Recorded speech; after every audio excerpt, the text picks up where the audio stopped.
Good morning, and thank you very much for joining us. I am Yori Folani. Well, my guest this morning, I'm very happy to say, is an old friend, Dr. Tunji Abayomi, old friend of the house and of the program.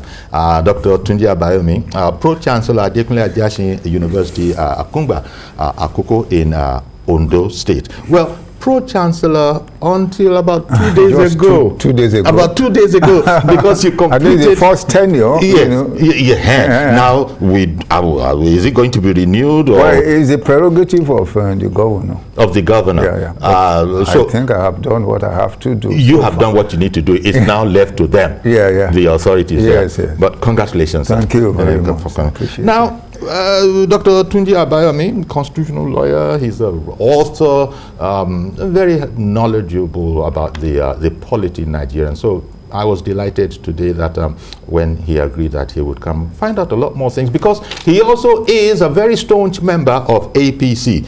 It can't be said that all is well within the APC if you are not a member of the House, because we had a youth leader aspirant yesterday, and he was pretty positive. He was a loyal APC member. So his attitude was along the lines of, life serves you lemon, make lemonade. Some lemonade can be refreshing. In any case, we'll get past that stage.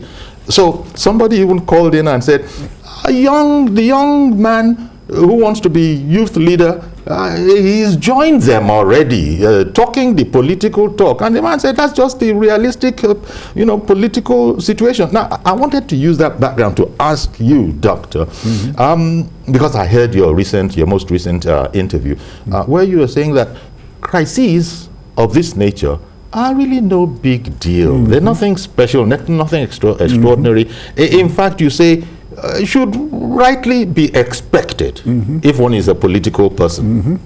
Yeah, because when many people are aspiring for one office, there is bound to be struggle. And as it is said, competition is a trade of life. So that is not abnormal. And in every political setting, particularly in democracy, where there is freedom to compete, there's no rigidity and fixity, you are bound to have a lot of effervescence. Like the Bible says, as iron sharpens iron. And when iron is sharpening, now you have a lot of sparks.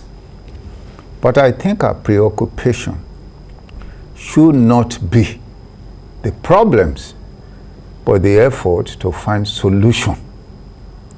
And I believe that this party, APC, is making some effort to deal with the problem. What I said in my last interview on your sister channel, and that is Arise, was that the president and the leaders of the party need to be more committed in finding solution to the problem and more determined. It was Professor Wabueze who once told me that there is no problem that the human mind thinks about long enough in terms of finding solution that will not be resolved. If we can fly in the air without any support, it's clear that there is no limit to human capacity to resolve human problem. So I don't think it shouldn't be, as Evita said, don't cry for me, Argentina. I will say that. And perhaps you get the sense that there are some that are crying more than the bereaved from outside of the party. Because you would expect the the APC people to really be in something of a panic, but you see a certain stoicism and a sense that all will be well at the end of the day. And it gets people worried that, do these people understand the terrain? Why are they this chill about it? Now let me bring you to something you said. You spoke about when there is the freedom, when there's a freedom to compete. I wanted to interrogate that area a bit within the APC. Members have complained that that particular phrase there, freedom to compete, if you give us that, then this party would be a lot better. For instance, the matter of the chairmanship of the party, the president has actually voiced out who his preference is. And then some people have said in the press that whatever the president is the moral compass, whatever the president agrees or whatever he says, we will abide by that. How democratic is that? I don't agree with that. How democratic is that? I have always raised my voice against imposition. And when you are in a political position or political influence, like the president of a country, I think you should allow greater distance from making a choice unless you are compelled to make it statutorily by law. Okay. In a political setting of this nature, I think it's more consistent with the norms of democracy to promote rivalry through the systems established by democracy. In other words, I would prefer a situation, fine, you could zone for equity and tidiness. For example, you could say the chairman of the party will go to northeast. Okay. But within that northeast, you should allow freedom, Let the party competition mechanism. Yes, within the party mechanism. And you see, the value of that is that, and I have always maintained this, when you allow that kind of competition, the winner will win justly and the loser will lose fairly. And you are able to maintain amity, cohesion, unity within the party, and a perception of fairness generally. But when you now come to a situation where, for example, the president says this is the person that I want, what happens to those who don't like the president? Have they no right, for example, to decide that this is the person we want? Everybody in our party cannot like President Buhari. It's not possible. There are people who don't like him within our party, and there are people who like him. But one would have expected that party members would be loyal to the president, not necessarily personally, but in terms of his person, but that he is the symbol, he is the leader of the party. Wouldn't it be a bit surprising if there were people who didn't really care too much for the president, who happens to be leader of the party? The president or every leader will have his own interest. The question is, like I have always said, I think what is wrong is when you pronounce it publicly and you want to make it the choice of the party. You see, the position is, in a democracy, all citizens are equal in terms of voting right for any office. However, you can lobby for your own candidate. You can do things that are allowable for your own interest. But it is wrong to deny the right of other people by overwhelming influence in making a choice. And that is where the problem lies. Because I was going to ask, how can you escape it? Because it would appear that there are many within the APC that, quite frankly, the word is maybe admire the president. Yes. He's supposed to be ascetic, you know, principled, you know, and this they feel is the kind of person that Nigeria needs. But I now see that a lot of people seem to have handed over to him. So which way do we go, boss? You know, part of this problem is also our culture. Okay. The tendency that adoration of leaders. But it has its own challenges, its own problems.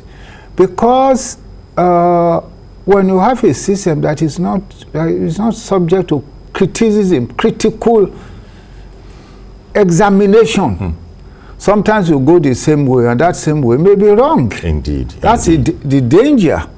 It has its own benefit in the sense that it tends to create some form of order, reduce discord, you know. So this is some of the problems we have. I have some level of respect for President Buhari, a lot of respect, because you really have to respect a man who has been in all these big positions throughout his life. And he still maintains what I think it was Rudyard Kipling calls the common touch. You know? I mean, he's an ordinary man. To be honest with you, like he said, I live on my salary. So why are people, you know, attacking me? If you compare his life to other presidents, you simply have to respect him for his simplicity. Exactly. You just have to. But fine, you could, campaign that said that, well, in my view, this is what I would like, and so on. But the people should still make a choice. If then you are able to persuade the people to make your choice, very well. But if you are not able to persuade them to make your choice, very well too. Because it's like, it was Kwame Nkrumah who said, the people have a right to govern or misgovern themselves in a democracy. This is their prerogative.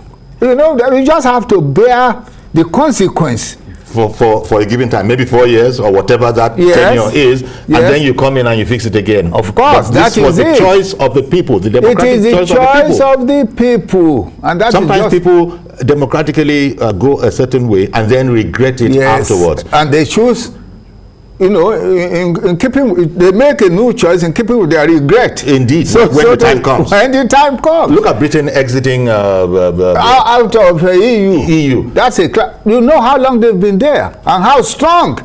But the people now decided that no, we don't want to continue.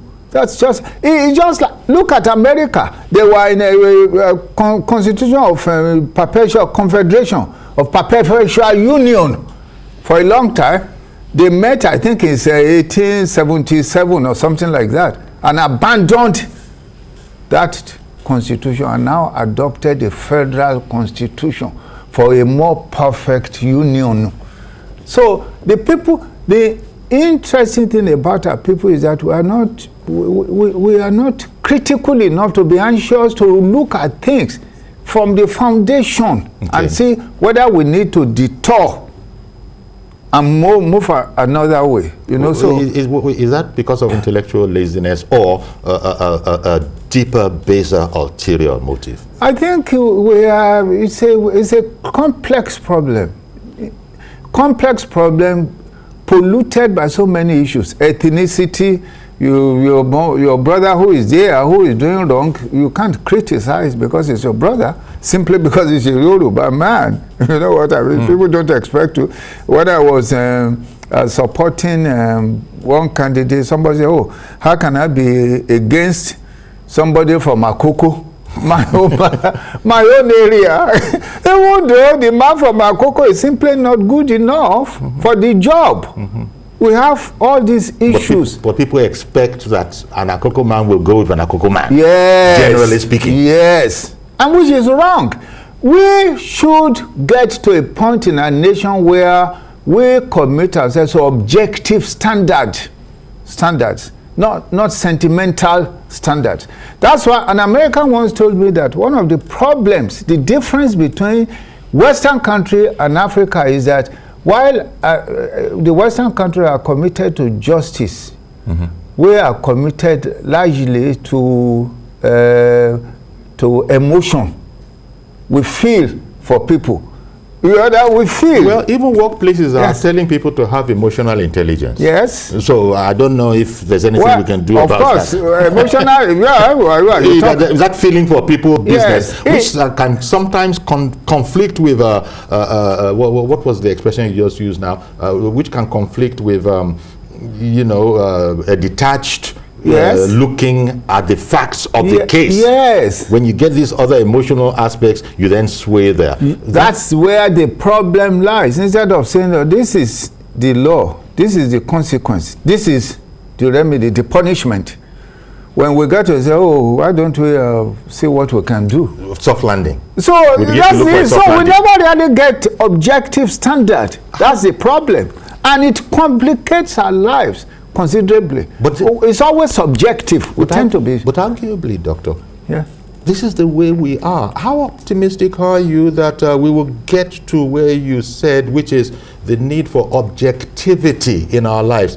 I think education is the primary instrument to achieve that. So we're stuck with it for quite a long while yet. Yes. With the situation that we have on the ground. We are trying. If we look at our youths, they are moving up greatly in this country.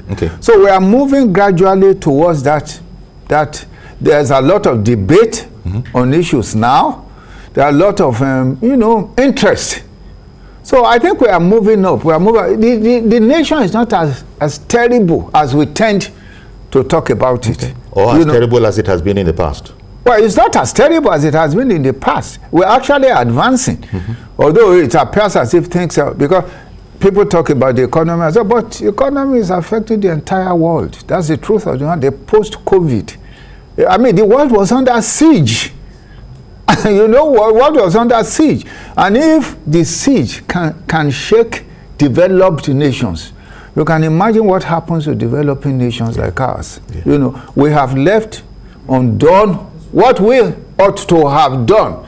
And we have done what we ought not to have done. You understand what I mean? Exactly. That's exactly that situation. This is where we find, this is the political, even social milieu that we find ourselves in, and that Nigerian politicians have to work in, complete with all its limitations. Yes, they have to complete with all limitations. In addition to that, we need great men to rise, to change the condition. Nations are made great by the stature of the minds of the leaders. That's the truth of the matter. It's one of our Russian presidents said the nation is worthy when it has worthy people. A nation is great when you have great people. If you see the development, the evolutionary progression of governance in human history, you will see that great people transform nations. I mean, in our country, you take Obafemi Awolowo. It's just a classical example. A man who was committed to certain ideals. At that time, these ideas were considered impossible. You talk of free education, revolutionary. They were revolutionary. You are talking of establishing television before France. It was inconceivable. What is it? Is it serious? Even though, unfortunately, we stalled after that. Yes, we achieved that feat, and then we stalled. And unfortunately, that's it. Because after that generation of committed people who are, it's like King Arthur. This is Henrietta. This is the time of Henrietta when we should reach for the skies. That was the perception at that time. We were young. We remember in Day of Independence, we were rejoicing, eating rice in all Accra. I think I was in primary 4, something like that. We ate rice with flags and so on and so on. There was great hope for the future. Where are the leaders who will create great hope, like Abraham Lincoln for America, the man for Hong Kong, or Malaysia, or Britain, or France? Where are the great men and women in our country? Are we making steps in that direction? I want to bring you here, Prof, to the Electoral Act amendment. And when this president was going to sign it, you recall that he signed it, but had said that he wasn't happy with the entirety of it, and he actually, was asking the National Assembly to go expunge a section of it. I think it's 84 or something. 18, yes, something 84, like 12 or something like that. But I agree with the president. I was going to, I knew that, and I was going to sort of ask for an explanation. But before you, and maybe in the course of explaining why you agree with the president, you will also mop up this matter about the National Assembly has opted to decline the president's request. Yes. Say, no thank you, Mr. President, we're done with that. And well, they are able to do that because the president shouldn't have signed until he was able to input his thoughts, or they have considered it. For example, if we had refused to sign it, if they seem to insist, they could override the veto of the president. But if the president has signed a law and is now asking that they should amend it, in order to please him. You know, it's like putting the cart before the horse. But the president knows what you've just said. Yes. The moment if I shouldn't sign this because I'm not happy, and the moment I sign it, it's done. But he still tried. That's my read of it. He still tried, but you know, guys, see what you can do to taking out 8412. Well, I understand that he had some understanding with the leaders. I see. Of both the Senate and the House of Representatives, that they were actually going to alter that, but they have not been able to do that. No, because those leaders have to report back to the House. That is it. You know, they are the leaders are prime minister inter pares. Their powers, precisely. Their powers are limited. They can't coerce the National Assembly, either the House or the Senate, to do what the president wants. So is our democracy working then, if no matter what anybody's secret intentions are, the political process, the leaders you can have any arrangement you want with the president, any deal you want, but if it is not those leaders that are going to singly execute what you want, if it has to be brought back to a vote of the House, are you now more trusting than in recent times that the polity will handle it? Well, I think that is also from the development of democracy is a good idea. You don't have to succumb to the president all the time, with due respect. Although I do agree with the president on this particular issue. You don't have to succumb to the president. But then we still have the court.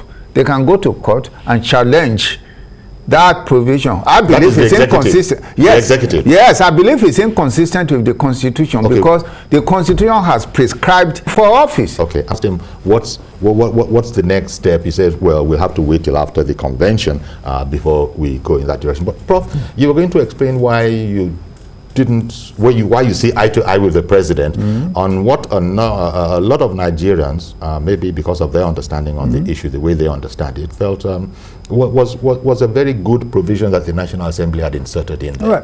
Right. My view is that the National Assembly's objective, or what he wants to achieve, is superficial. Their thinking is superficial.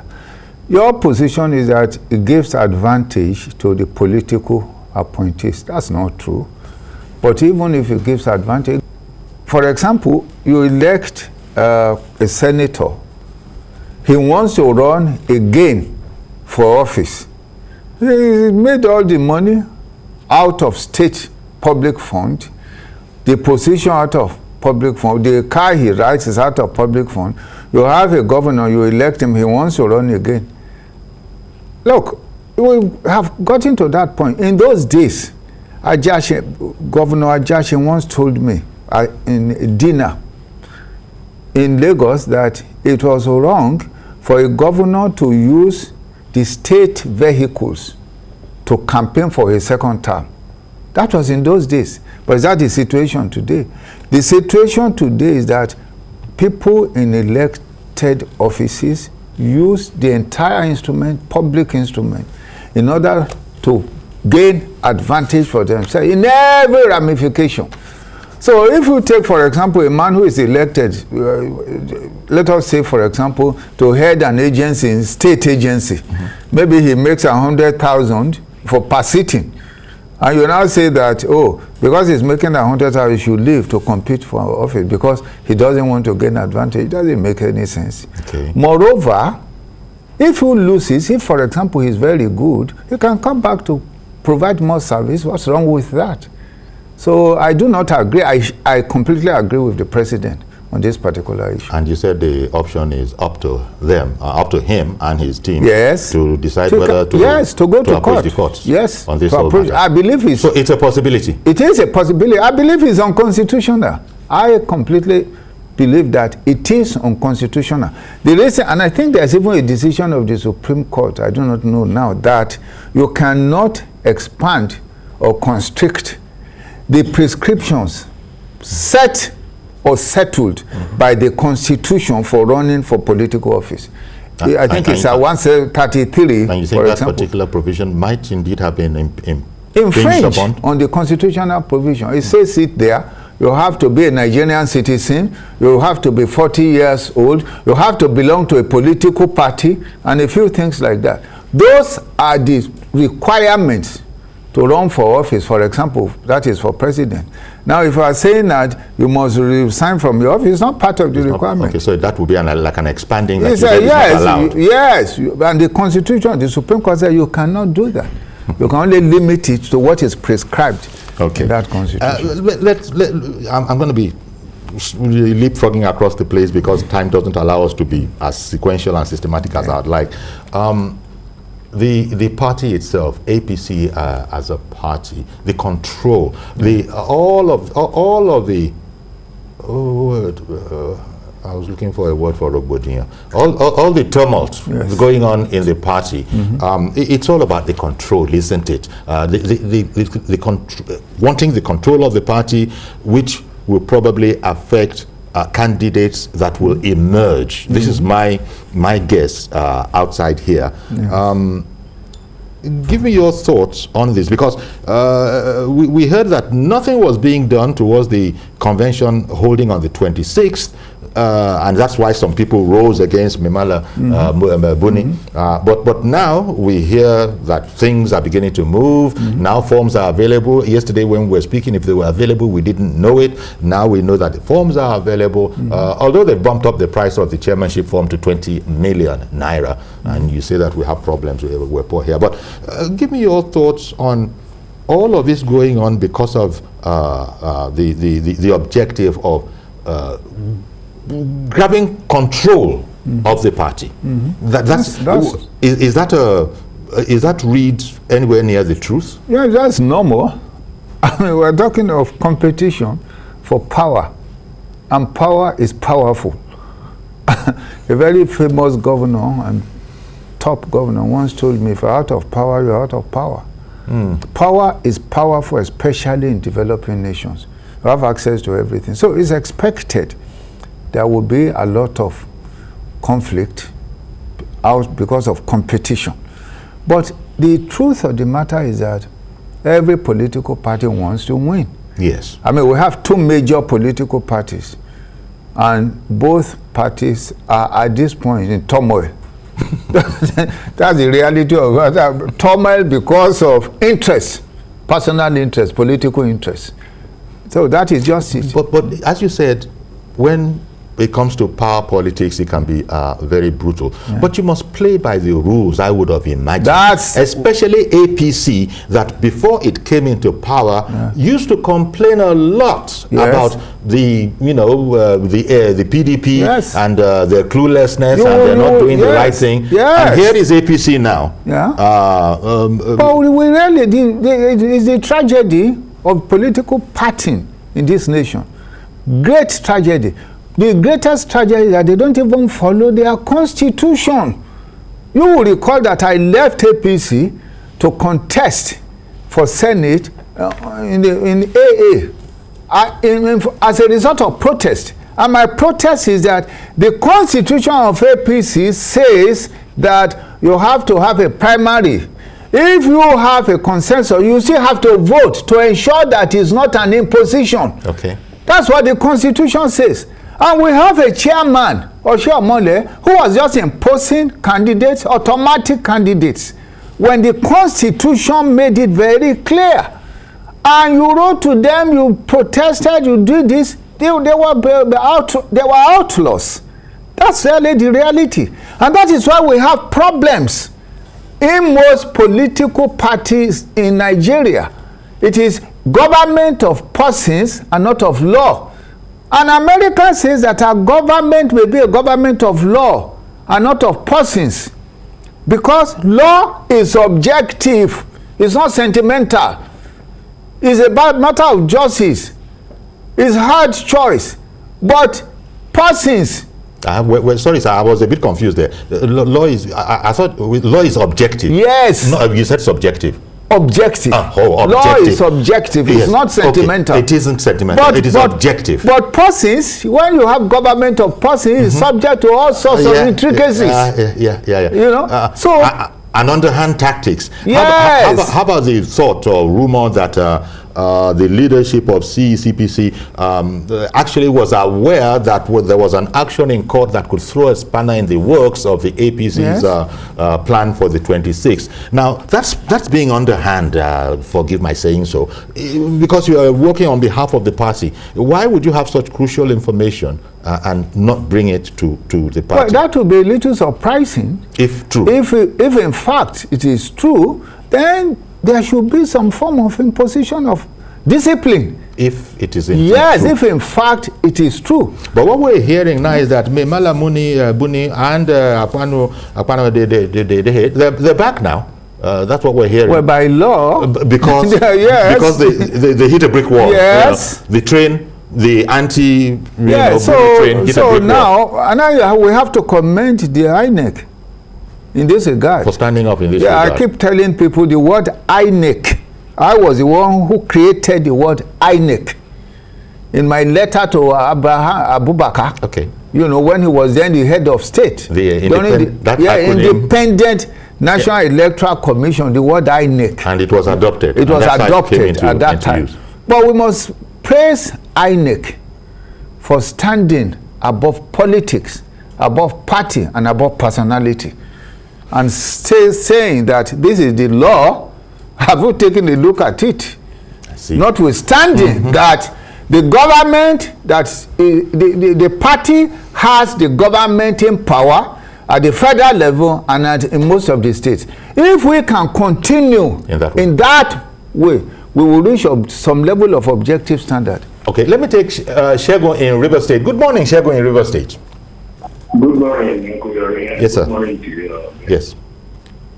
I would like to ask your guest a question. The system we are operating on, which is the presidential system, and the former system we are operating, which is the parliamentary system, which one is more better for us?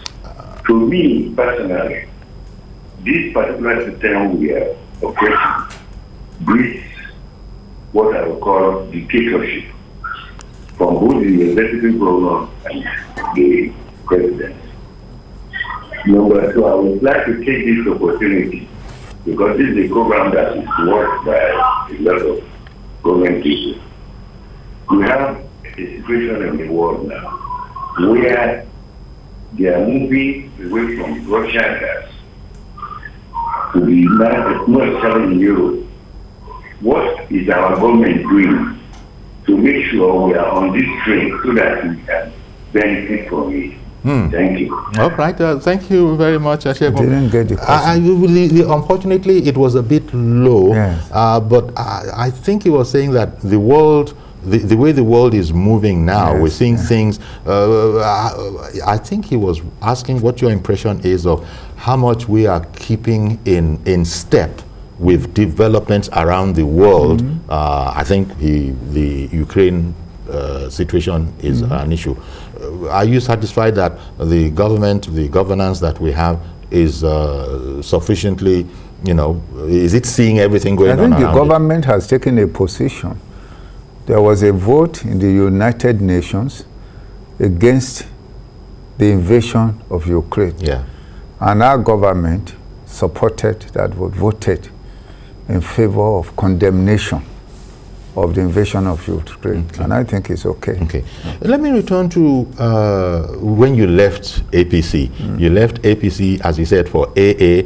I don't know what happened, but after that, as a protest, as a protest on constitutionality. Yes. Now you're back into the APC, and you also are not just back in here. You actually have indicated publicly your support for Ashwaju Bola Ahmed Tinubu's candidature. Yes.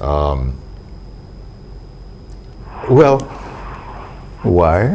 Well, I was going to ask why, since you do things with reason, you have a reason for all the things that you do. Yes.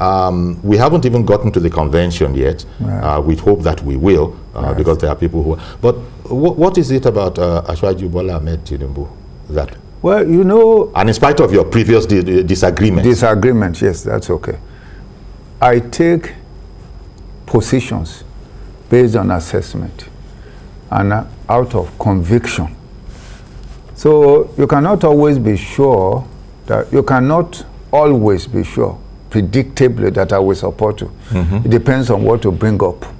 You are, of course, also aware that I was always very fiercely, even a lawyer to Olusegun Obasanjo, President Obasanjo. Who you advised for a long time. But when the issue of third term came up, I said it's not possible. I wrote an article against him. But when you assess things objectively, you will see that Tinubu, Bola Tinubu, is presently the best candidate in terms of, you look at the achievements, you look at the passion for this nation, you look at his capacity to build human beings, you look at his ability to materialize the constituency he presides over. You look at his compassion and help for people. You look at his international linkages and connections, all of which are material. You look at his capacity to create wealth, which is essential.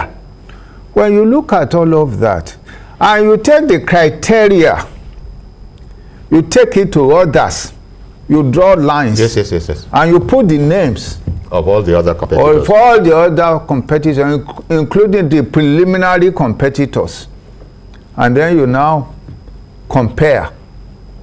I think it's far. You don't compare, a lion to a goat. It's not possible. They have different energy. That's the disparity between that is it. Tinubu and That the other is it. contenders. Nearly every contending personality today has benefited from the capacity of Bola Ahmed Tinubu. Nearly every one of them. This is the reality of the matter. So people say that, he talk about education and so on and so on. And I ask a question. Did anybody say he's not educated? And does it sound like somebody who is not educated? After all, in our constitution, you can run for president if you are educated up to school certificate level, and he certainly shows that he's considerably beyond that. Not only has he been well educated in the greatest nation in the world, distinguished himself there, worked in one of the greatest companies in the world. Then you put that aside. People complain about his health and so on and so on, all sorts of things. They say his leg is shaking. I say, well, it's his head shaking. And if his head shaking, it's because of the passion to change, innovation.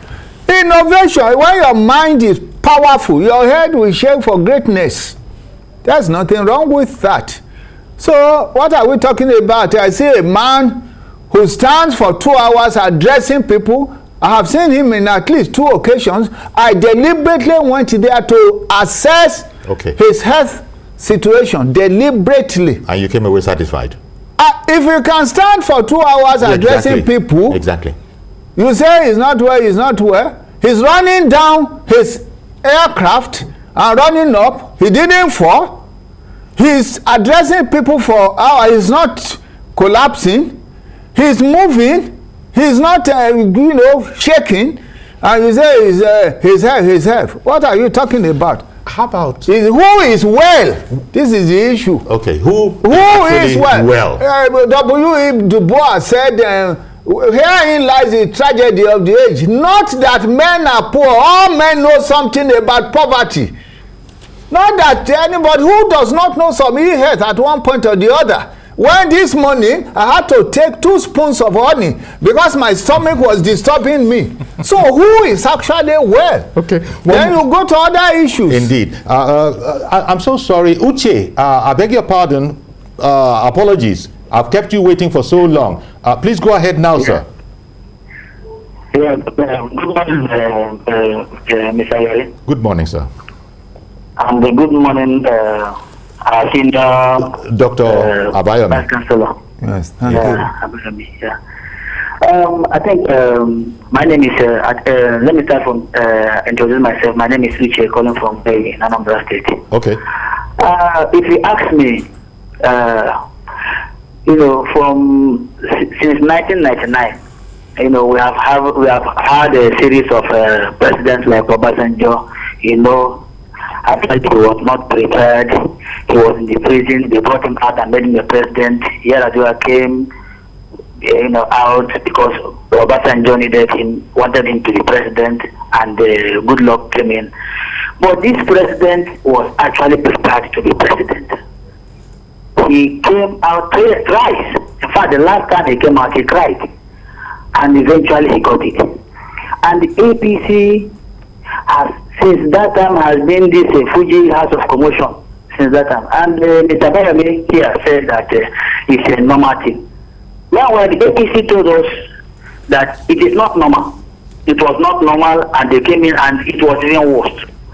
I mean, I don't understand. And you're talking about contestation. Yes, contestation, you will fight for it. But we are not talking about contestation here. We are talking about, going left and right. Yesterday, it was the governor of Niger State. Today is Buni. Tomorrow is, going front and back. Is that contestation? Is that not confusion? All right. Well, thank you very much, Uche. I beg your pardon. I want to thank you for calling in and making this observation. These are perspectives that you have drawn. However, we don't have the time for you to act in, because I wanted to ask you something else, and time is just running down. You've spoken so well, about your preference for Ashwaji Bola Tinubu when the time comes. That's where you'll be casting your vote. Within your party, there are those who are not inconsequential, who are also saying that Osinbajo, the vice president, Osinbajo hasn't said a word to my hearing, but serious people within your party are saying that Osinbajo is an option. Yes, there are lots of people who are capable, but the question is not capability. The question is comparability. Okay. The question is not capability. The question is comparability. Okay. When you make comparison, people say that somebody is young. What's the meaning of that? The man who transformed Malaysia was over 80. If we go around the leaders of the world, some of the aged people transformed the man who founded Kentucky Fried so over 65. Yeah. When he started out, and so on and so forth. Is it about age or the power of the mind, the energy of the mind? See what Tinubu did in Lagos when he came in, including developing human capital. And the strength of a nation is the development of its human capital. You said that, yes. We cannot now, at this point in the history of this nation, have experimental leaders. We cannot experiment with leaders. We are already delayed in our development. We need somebody who is already experienced. The problems, like I said, problems of Nigeria are ancient problems. So there's going to be some experience to require. You need a mind that is deep, a mind that is agitated, a mind that has challenged orthodoxy in the past and brings change, a mind that is strong and courageous to take decision. These are the issues. Now, I'm talking of comparability. Okay, comparability. When you now put all of this down and you look at others, where they have been, what they have achieved. Tinubu is the man to beat. Of course. Okay. But those people are also, when I said Osinbajo hasn't said a word He hasn't told us he's He going to hasn't run. told People are anybody that he's running going him to or run. running People are for running him or running for him. if that is So possible. when he comes out, we'll now look at the matter. He's been a vice president. We'll now say, okay, what do we look at all of this and see what has been achieved. Okay. You understand? So we go back to that comparability. Yeah, but let us also about. remember that he is one of the achievements of Tinubu. Indeed, and that's a fine place to leave it. Yes. Dr. Tunji Abayomi, former Pro-Chancellor at Adekunle University. Thank you very much for coming on. Thank you very much. And, it's my pleasure, and it's a pleasure. Indeed. And I really want to say I'm sorry about the island there exactly. this morning. I had to come back. Our headquarters that was burned down. Yes. It shows how long ago you've been here, but welcome back, and we're happy to have you. So that's our program today with Dr. Tunji Abayomi, and thank you very much for making it, sir. See you tomorrow with a fresh edition. I'm Yori Folare. Bye-bye for now.